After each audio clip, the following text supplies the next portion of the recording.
옆에 계신 분들과 평화의 인사를 나누겠습니다. 주님의 이름으로 평안을 빕니다. 잘 믿고 잘 삽시다. 오늘은 열왕기하 4장 본문을 중심으로 건강한 신앙인으로 사는 방법이라는 제목으로 말씀을 나눌 때 많은 은혜 받으시기 바랍니다. 사람은 혼자 살 수 없는 존재이기 때문에 어딘가에 소속감을 가지고 살아갑니다. 오늘 예배드리는 여러분은 덕성교회 송도로 소속되어 있습니다. 또한 어딘가의 직장과 일터에, 그리고 한 가정에, 그리고 마을회관이나 취미생활에 소속되어 그렇게 살고 있습니다. 그런데 그 공동체를 살리는 사람이 있는가 하면 그 공동체를 해치거나 아무것도 하지 못하게 하는 사람도 있다는 것입니다. 여러분은 어떤 사람입니까? 교회를 살리는 성도가 되시기 바랍니다. 여러분의 구역과 신도회와 그리고 여러분의 일터와 가정과 이웃을 살리는 성도가 되시기를 간절히 부탁드립니다. 옛날 전원일기 일용염리로 유명한 고 김수미 씨가 있어요. 고 김수미 씨가 심각한 우울증에 빠져서 힘들어하고 있을 때 나쁜 일은 한꺼번에 온다고 김수미 씨의 남편이 사업 실패로 빚더미에 올라앉아서 쩔쩔매는 그러한 상황이었습니다. 한 집안이 폭삭 망할 그러한 위기에 처했어요. 돈 많은 친척들은 김수미 씨를 다 멀리했어요. 급한 대로 이제 같은 탤런트 동료들에게 100만 원씩 몇백만 원씩 그렇게 꾸는 그러한 상황이었습니다. 그 사실을 알게 된 탤런트 김혜자 씨가 김수미 씨에게 정색을 하면서 이렇게 말을 하는 거예요. 김혜자 씨가 김수미 씨보다 10살이 더 많다고 합니다. 언니가 동생에게 이렇게 말하는 거예요. 얘, 넌 왜 나한테 돈 빌려달라는 말 안 하냐? 추접스럽게 몇백만 원씩 그렇게 꾸지 말고 필요한 돈이 얼마나 되는지 나에게 말해라. 그렇게 말하면서 김수미 씨 앞에 통장을 내놓더래요. 그러면서 내 전 재산이야. 나는 돈 쓸 일이 없으니 다 찾아서 해결해. 갚을 필요 없어. 혹시라도 많은 돈이, 큰 돈이 생기게 되면 그때 갚아도 돼. 그렇게 말했다는 거예요. 김수미 씨는 그 통장을 받아가지고요, 모든 빚을 청산했다고 합니다. 피를 나눈 형제도 아니고 친해봐야 남인데 전 재산을 내어준 그 김혜자 씨에게 큰 감동을 받게 되었어요. 김수미 씨는 이 일을 겪으면서 김혜자 씨에게 이렇게 고백을 했대요. 언니가 만약에 어딘가에 포로로 끌려가면 내가 대신 포로 교환하자고 제안을 할 거야. 언니를 위해서라면 내가 모든 것을 할 거야. 그렇게 말했다는 거예요. 김혜자 씨는 우리가 잘 아는 대로 독실한 크리스천입니다. 저는 이 김혜자 씨의 헌신을 통해서 김수미 씨가 하나님을 알게 되어서 천국에 입성하게 된 줄로 믿습니다. 한 사람의 헌신을 통해서 한 사람의 경제적인 문제뿐만 아니라 영적인 문제도, 구원의 문제도 해결받을 수가 있었던 것이죠. 우리 또한 누군가를 살아나게 하는, 살맛나게 하는 그러한 존재가 되기를 간절히 소망합니다. 오늘 본문에서는 엘리사가 지도하고 있는 그 선지자 학교에서 음식물로 인해서 일어난 사건을 다루고 있습니다. 엘리사가 활동하던 시기에 흉년으로 인해서 먹을 것이 없는 그러한 궁핍한 생활이 이어지게 됩니다. 그러다 보니까요, 엘리사의 제자들이 먹을 것을 구하러 들로 나가서 먹을 수 있는 모든 것들을 다 뜯어오는 거예요. 그래서 큰 솥에다가 다 넣어가지고 한 번에 끓여서 먹는 그러한 형국에 이른 것입니다. 우리나라도 과거에 보릿고개가 있었어요. 보릿고개가 그 시절엔 풀뿌리든 나무 껍질이든 모조리 다 끓여서 먹었습니다. 옛말에 이런 말이 있어요. 똥구멍이 찢어지게 가난하다는 말이 있었어요. 들어보셨죠? 똥구멍이 찢어지게 가난하다. 이 말이요, 찾아보니까 이 보릿고개 때 생긴 말이래요. 보릿고개 때. 가슴 아픈 말이에요. 이 보릿고개 시절에 나무 껍질과 흙을 가마솥에 넣어가지고 끓여 먹었다는 거예요. 먹을 것이 없으니까 흉년에. 그래서 그 나무 껍질이 소화가 되겠습니까? 소화가 안 되니까요, 똥구멍이 찢어질 정도로 변비가 심하게 걸려가지고 고통스러웠던 그 시절을 그렇게 표현을 한 거예요.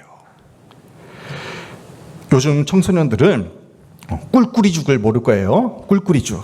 저도 잘 몰라요. 6.25 전쟁 후에 먹다 남은 음식을 다 모아서 섞어 끓인 죽이 이 꿀꿀이죽입니다. 사진을 보세요.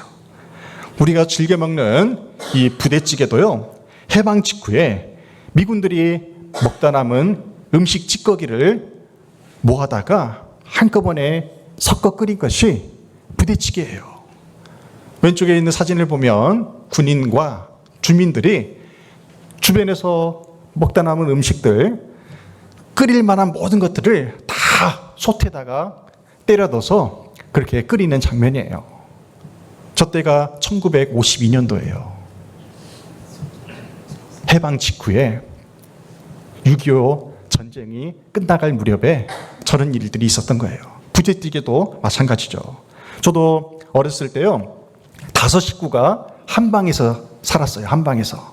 제가 초등학교 3학년 때까지 한 방에서 5 식구가 살았어요. 화장실은 저 멀리 있고 부엌은 저 또 밖에 있고, 그런 집에서 5 식구가 살았는데요, 어머니가 언제부턴가 흰 쌀밥을 안 내와요. 쌀에다가 무를 섞어가지고 주시더라고요. 그게 그렇게 맛없었어요. 그래서 제가 지금도 무밥을 안 먹습니다. 그때 그 어려웠던 그 시절이 생각나서 안 먹어요. 그런 어려운 시절들이 누구나 다 있었을 것입니다. 오늘 본문이요, 우리나라 보릿고개와 똑같은 상황이에요. 열왕기하 4장 39절에서 이렇게 말씀합니다. 한 사람이 채소를 캐러 들에 나가 들포도 덩굴을 만나 그것에서 두로박을 따서 옷자락에 채워가지고 돌아와 썰어 국 끓이는 솥에 넣되 그들은 무엇인지 알지 못한지라. 아멘. 우리나라 보릿고개 시절에 온갖 것을 가져와서 꿀꿀이죽과 부대찌개를 만들어 먹었던 것처럼 엘리사의 제자들도 들에 나가서요, 풀과 채소와 나무 껍질을 다 가져와서 솥에 넣어서 끓였던 것입니다. 그런데 이때 문제가 생긴 거예요. 무엇인지 알지 못하고 다 풀이건 나무 껍질이건 다 뜯어오다 보니까요, 그것이 무엇인지도 모르고 다 넣었는데 그때 문제가 생겼어요. 열왕기하 4장 40절입니다. 이에 퍼다가 무리에게 주어 먹게 하였더니 무리가 국을 먹다가 그들이 외쳐 이르되 하나님의 사람이여 솥에 죽음의 독이 있나이다 하고 능히 먹지 못하는지라. 아멘. 워낙 먹을 것이 없이 닥치는 대로 이것저것 다 넣다 보니까요, 음식물에서 문제가 생긴 거예요.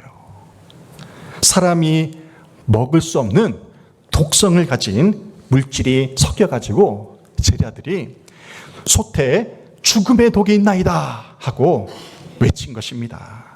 이 이야기를 묵상하면서 오늘날 우리 사이에 퍼져 있는 죽음의 독이 무엇인지를 생각하게 되었습니다. 먹는 것을 생각해 보면요, 제가 국민학교 다닐 때만 해도 국민학교 앞에 이제 문방구에서 각종 불량식품을 많이 팔았어요. 몸에 좋지 않은 것은 맛있잖아요, 그죠? 그래서 제가 음식도요, 몸에 좋지 않은 음식을 좋아합니다. 맛있으니까. 풀을 안 좋아해요, 풀을. 근데 몸에 좋지 않은 것은 입에 달고 맛있어요. 근데 불량식품이 딱 그래요. 먹을 땐 좋은데 먹고 나면 탈이 나요. 또 싸고. 근데 요즘에 초등학교 앞에도 추억을 떠올리게 하는 그런 불량식품을 지금도 팔고 있더라고요. 오늘날 우리 사회를 심각하게 위협하고 있는 죽음의 독이 무엇입니까? 마약이 있어요. 술이 있고 담배가 있고 그리고 도박이 있고요. 해외에서는 총기가 죽음의 독이 되어서 사람들을 죽이는 도구가 되고 있다는 것입니다. 사단마귀는요, 끊임없이 먹으면 죽는 장로된 가치관들을 그럴듯하게 포장해서 사람들에게 먹이고 있다는 것입니다.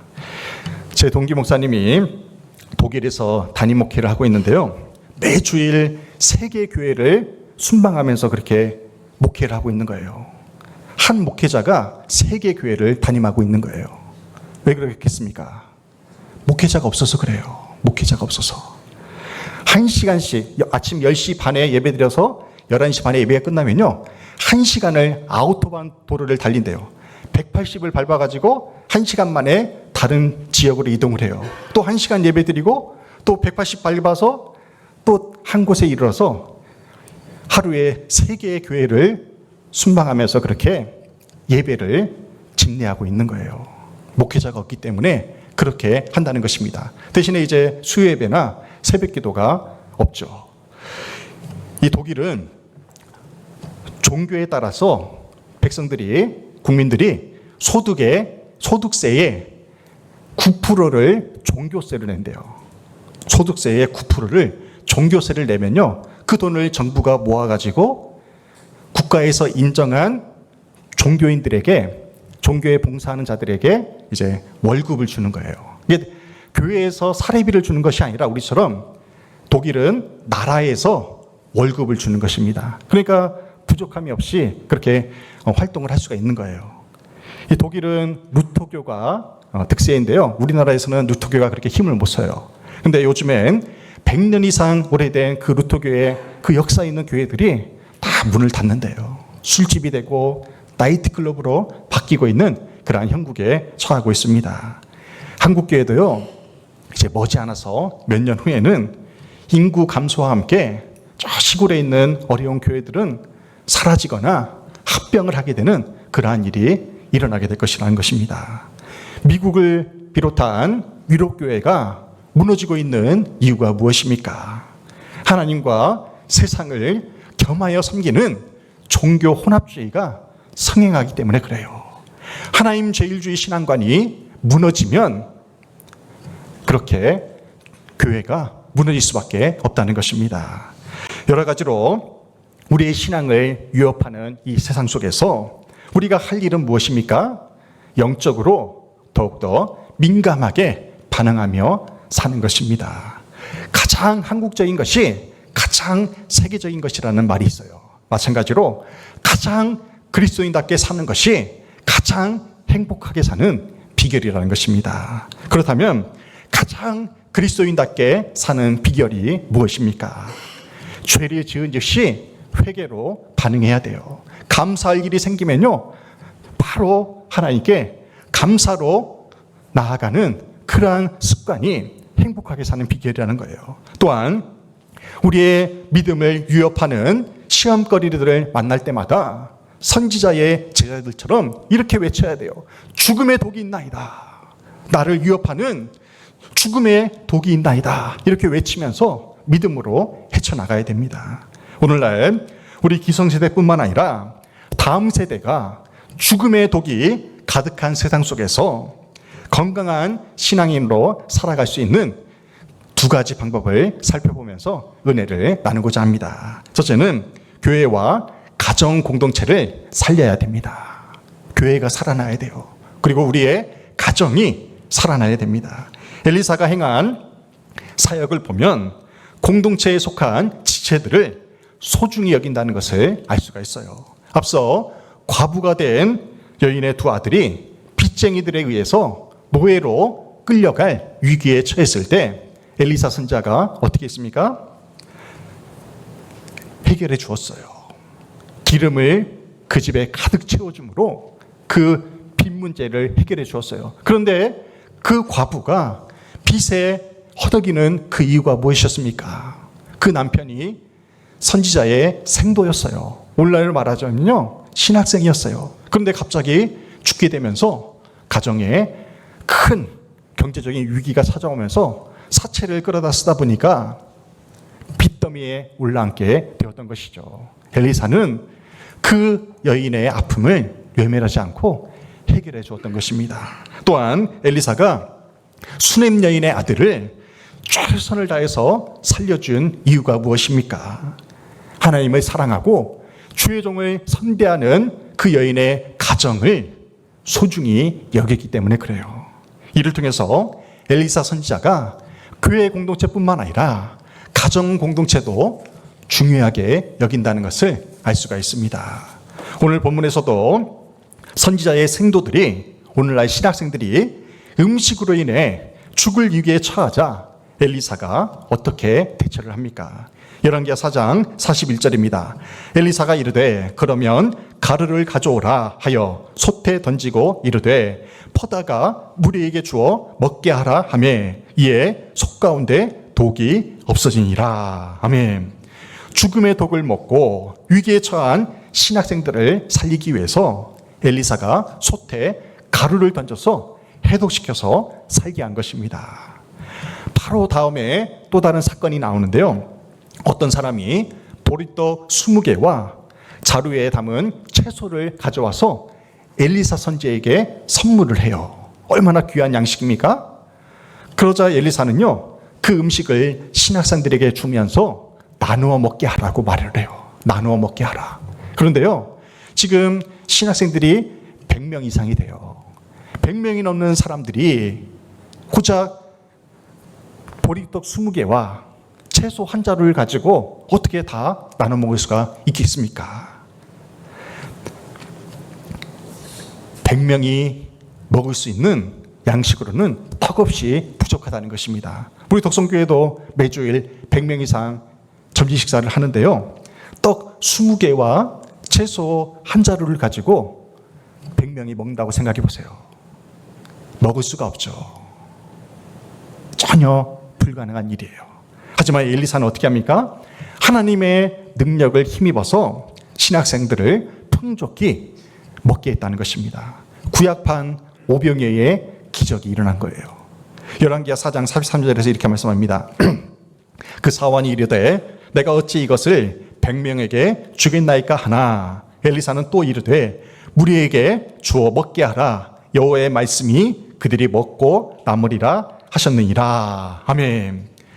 하나님은 엘리사와 함께 동거하는 그 신학생들이 죽음의 독을 먹을 정도로 굶주려 있다는 것을 아시고 엘리사에게 그들이 먹고 남으리라 말씀하신 것입니다. 엘리사가 하나님께 이미 약속의 말씀을 받았기 때문에 무리에게 주어 먹게 하라 이렇게 선포했던 거예요. 그러자 어떤 기적이 일어납니까? 44절에서 그가 그들 앞에 주었더니 여호와께서 말씀하신 대로 먹고 남았더라. 아멘. 따라해 보겠습니다. 여호와께서 말씀하신 대로. 할렐루야. 하나님께서 말씀하신 대로 100명 이상의 신학생들이 먹고도 남는 기적이 일어났습니다. 신구약 66권은요 약속과 성취로 이루어져 있습니다. 구약 39권은 약속의 말씀이에요. 무슨 약속입니까? 메시아가 장차 이 땅에 오실 것이다. 구원자로 오실 것이라는 약속의 메시지예요. 신약 27권은 성취의 말씀입니다. 이 땅 가운데 약속대로 예수 그리스도께서 구원자로 오셔서 세상을 구원하시고 이제는 성령 행전으로 살아가는 시대가 된 거예요. 그래서 성경은요 약속과 성취의 말씀입니다. 그리고 성경을 통해서 32,500가지의 축복, 약속의 축복을 주심으로 그 약속을 믿는 자마다 성취하게 하나님이 인도하신 것입니다. 하나님은 우리에게 말씀하신 대로 그리고 약속하신 대로 이루어 주시는 분이십니다. 약속을 지어 성취하시는 하나님의 은혜를 체험하려면 어떻게 해야 됩니까? 좌로나 우로나 치우치면 안 돼요. 말씀하신 대로 이루시는 하나님을 전적으로 신뢰할 때 32,500가지의 그 약속의 축복을 우리가 받아 누릴 수가 있는 것입니다. 엘리사가 굶주림에 고통당하고 있는 그 신학생들에게 무리에게 주어 먹게 하라 이 선포한 메시지에 감동이 돼요. 우리에게 주어 먹게 하라. 비록 작은 것이었지만 그 100명의 사람들에게, 신학생들에게 주어 먹게 하라. 그 메시지가 얼마나 감동적입니까? 우리 덕성교회도 죽음의 독이 가득한 세상을 살아가고 있는 지체들을 향해서 우리에게 주어 먹게 하라는 그 선포가 이루어지기를 간절히 소망합니다. 지난 주일 점심 시간에 멜론을 아주 맛있게 드시는 모습을 봤어요. 많이 드시더라고요, 많이. 그게 20만 원어치였어요, 20만 원어치. 그 적은 양으로, 그 적은 돈으로 그 100명 이상의 사람들이 아주 맛있게 남을 정도로 그렇게 맛있게 먹었습니다. 이 익산 응성교회가 성전 부채를 갚기 위해서 목사님과 교우들이 5년 전부터 멜론 농사와 감자 농사를 지어서 지금 교회 빚을 갚고 있는 거예요. 그냥 우리는 구제해 주면 돼요. 얼마 안 되잖아요. 20만 원이면. 그냥 우리가 드리는 구제연금으로 얼마든지 도울 수 있어요. 그런데 저들이 그냥 받는 것이 아니라 땀과 정성으로 농사 지은 것을 그렇게 팔면서 교회의 빚을 갚아 나아가는 그 모습에 감동이 되는 것입니다. 지난주에 드신 여러분들 멜론이요, 약품 처리를 하지 않은 무공의 과일이라고 해요. 내년에도 기회가 되면 더 많이 우리가 도와주고 싶어요. 익산 응성교회가 건축 부채로 어려움을 겪고 있는 그 모습을 보면서 동변상련의 마음이 들었어요. 함께 아파하는 마음이 들었어요. 우리가 누군가를 위해서 선교하고 구제하듯이요, 우리 또한 누군가에게 도움을 받을 때가 분명 있다는 것입니다. 우리 도성교회도 공공택지지구 수용되는 아픔이 한국 우리 기장교회에 알려지면서 많은 교회에서 우리 교회를 위해서 지금 기도하고 있어요. 얼마나 큰 힘이 됩니까? 서로를 불쌍히 여기면서 할 수 있을 때 우리에게 주어 먹게 하라는 그 섬김이 더욱 풍성해지기를 간절히 소망합니다. 교회와 가정과 우리의 일터가 죽음의 독에 오염됐는지 여부를 쉽게 확인할 수 있는 방법이 있어요. 죽음의 독이 가득한 이 세상 속에서 우리 교회와 또한 내 가정과 내 일터가 죽음의 독에 오염됐는지 여부를 어떻게 확인할 수 있겠습니까? 그것은요, 교회나 가정과 일터에 원망 불평하는 사람이 얼마나 되는지 확인하면 알 수가 있어요. 한 공동체에 원망 불평하는 지체들이 많다면요, 이미 그 공동체는 죽어가고 있는 거예요. 죽음의 독에 오염돼가지고 이미 무너진 공동체입니다. 출애굽한 이스라엘 백성들이 홍해의 기적을 경험하자마자 3일 동안 물을 마시지 못했어요. 그러자 백성들이 어떻게 했어요? 하루 종일 원망하고 불평을 했어요. 그때 하나님께서 마라의 쓴물을 단물로 바꾸는 그 기적을 통해서 이스라엘 백성들을 살려주셨어요. 또한 매일 아침 하늘에서 만나를 내려주셔서 양식을 공급해 주셨어요. 기적이죠. 매일매일 일하지도 않고 양식을 먹을 수 있게 해주셨잖아요. 그런데 그들이 어떤 불평을 합니까? 고기가 없다. 왜 우리는 고기를 못 먹냐? 고기가 없다고 원망 불평을 해요. 결국 백성들의 원망 불평하는 그 습성으로 인해서 죽음의 독이 되어서 어떻게 됩니까? 그들은 가나안 땅을 목전에 두고 다 광야 40년 동안 방랑하다가 죽게 되었다는 것입니다. 우리 도성교회가 행복한 믿음의 공동체가 되려면 원망 불평을 버리고 감사해야 됩니다. 우리의 가정이 행복하고 우리의 일터가 행복하려면 원망 불평을 버리고 감사해야 돼요. 교회가 행복하면 말씀을 풍성하게 먹게 됩니다. 그러므로 말미암아 개개인의 독성이 사라지고 치유가 일어나요. 우리가 함께 모여 예배드리는 이유가 바로 여기에 있어요. 우리가 환우들을 위해서 함께 믿음으로 중보기도할 때 얼마나 많은 치유의 은혜를 경험을 했습니까? 어떤 분은 그래요. 맨날 우리 교회는 왜 아픈 사람 투성이냐고. 뭐 다른 데는 아픈 사람 없어요? 예수 믿는다고 아프지 않습니까? 왜 우리가 공개적으로 아픈 사람들의 치유를 위해서 기도합니까? 함께 아파하는 거예요. 함께 긍휼히 여기면서 그를 위해서 우리가 치유를 위해서 기도하듯이 내가 아플 때에도 누군가가 나를 위해서 함께 아파해 주는 거예요. 그것이 우리 믿음의 공동체가 마땅히 해야 될 일이라는 것입니다. 영적으로 오염된 세상을 살고 있는 우리 아이들이 교회 안에서 해독작용이 일어나기를 간절히 소망합니다. 우리 교회에 어린아이들이 있어요. 중고등부와 청소년부가 있어요. 청년들이 있어요. 교회 안에서 우리 교육부서가 해독작용이 일어나려면 어떻게 해야 되겠습니까? 매주일 우리 학생들이, 우리 아이들이 교회 오는 것이 기대가 돼야 돼요. 교회 안에서 신나게 뛰어놀고 말씀으로 양육을 받을 때 그 아이들의 마음속에 있는 독이 해독이 될 수 있는 것입니다. 금년 청소년부 여름 수련회를 지리산 남원으로 가고자 해요. 여러분들 지리산 남원에 가면요 아직도 반딧불이 있어요. 밤하늘에 산에 올라가면요 유성이 우수수 떨어집니다. 그것을 볼 수가 있어요.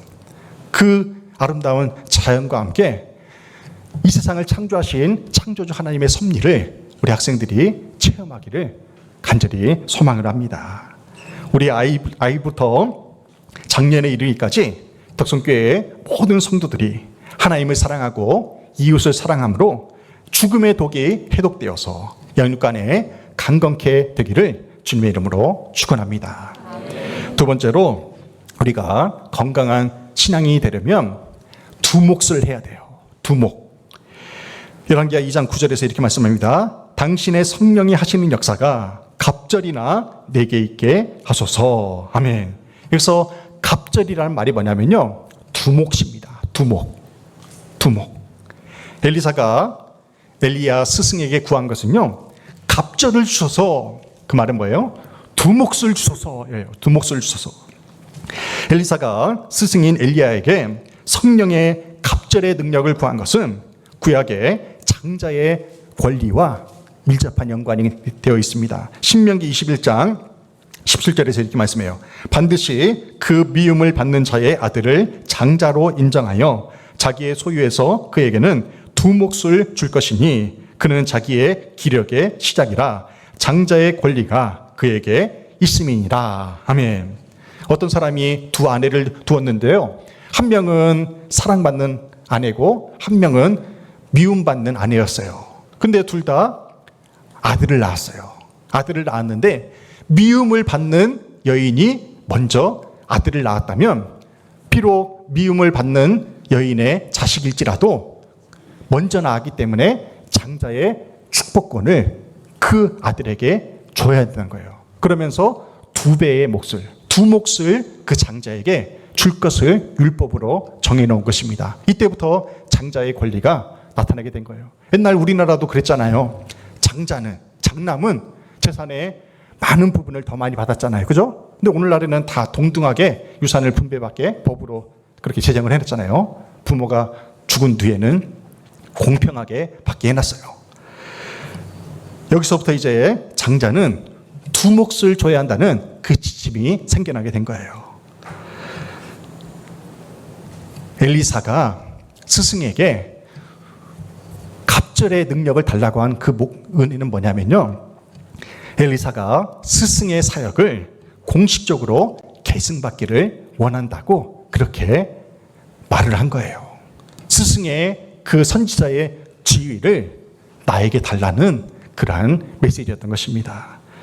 또한 엘리사가 스승에게 두 몫을 달라고 요구한 데에는요, 장자의 책임을 다하겠다는 그러한 결단이 숨겨져 있는 거예요.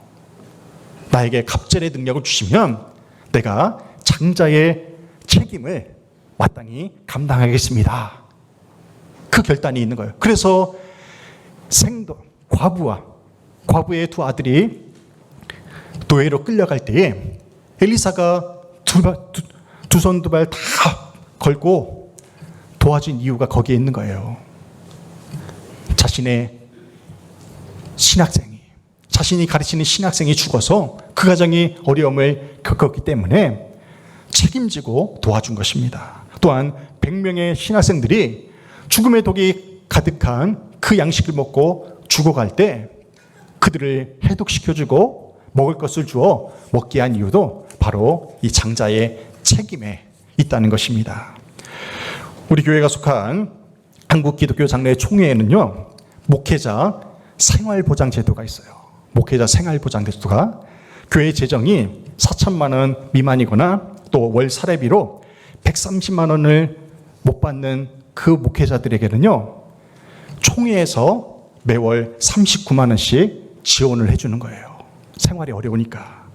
목회자 사례비의 5%를 각 지교에서 부담해가지고요, 전국 28개 노회에 383명에게 매월 39만 원씩 그렇게 보조해주고 있는 거예요. 우리 기장교회만 해도 어렵게 그렇게 목회하고 있는 교회의 목회자들이 많다는 것을 알 수가 있습니다. 우리 독선교회가 여러분이 보시기에는 시골의 작은 교회라고 그렇게 여길지 몰라요. 어떤 분은 맨날 그래요. 우리 덕선교회 조그만 교회야, 조그만 교회. 우리 교회는요, 결코 작은 교회가 아니에요. 여러분들 경기 남로에 63개 교회가 있어요. 63개 교회. 63개 교회 중에 우리 교회가 재정적으로나 인원수로나 13번째예요. 13번째. 우리 뒤에 50개 교회나 있어요. 작은 교회입니까? 큰 교회입니까? 큰 교회예요. 큰 교회. 우리 교회가 올해로 81주년이 되었어요. 얼마나 큰 역사를 가지고 있습니까? 자랑할 만한 일이죠. 오래된 교회가 안정감이 있어요. 하지만 사람이 나이를 먹을수록 나이 값을 해야 하잖아요. 마찬가지로 교회도 연수가 오래될수록 그 연수를 자랑할 것이 아니라 나이 값을 해야 된다는 것입니다. 교회도 나이 값을 해야 돼요. 그러려면 더 많은 선교와 구제를 우리 교회가 감당을 해야 한다는 것입니다. 장자권은 아버지의 재산을 더 많이 받는 것에 초점이 있지 않아요. 장자에게는 다른 형제들보다 두 몫을 받았다는 특권도 있지만 그에 따른 책임감도 따른다는 것입니다. 초대교회 시절부터 중직자들이 특송을 할 때 찬송가 323장 부름받아 나선이 범 이 찬송을 많이 불렀어요. 우리 3절 한번 불러볼까요? 3절. 존귀 영광 모든 권세 주님 홀로 받으소서. 멸시 전대 십자가는 제가 지고 가오리다. 이름 없이 빛도 없이 감사하며 섬기리다. 이름 없이 빛도 없이 감사하며 섬기리다. 아멘. 믿음의 선진들은요, 이름 없이 빛도 없이 감사하며 섬기리다. 이 가사를 생각할 때마다, 이 가사를 부를 때마다 눈물을 훔치는 분들이 많았어요. 왜 이 찬송을 부르면서 눈물을 흘립니까? 하나님께 무한한 은혜와 사랑을 받았기 때문에 남이 보든 보지 않든 주님 나라 영광을 위하여 헌신하겠다는 그 믿음의 결단이 담겨있기 때문에 그래요. 죽음의 독이 가득한 세상에서 하나님을 믿는 저와 여러분을 통해서 우리 덕선교회와 가정과 일터가 살아나고 두 몫을 감당하는 큰 일꾼들이 다 되시기를 주님의 이름으로 축원합니다. 아멘.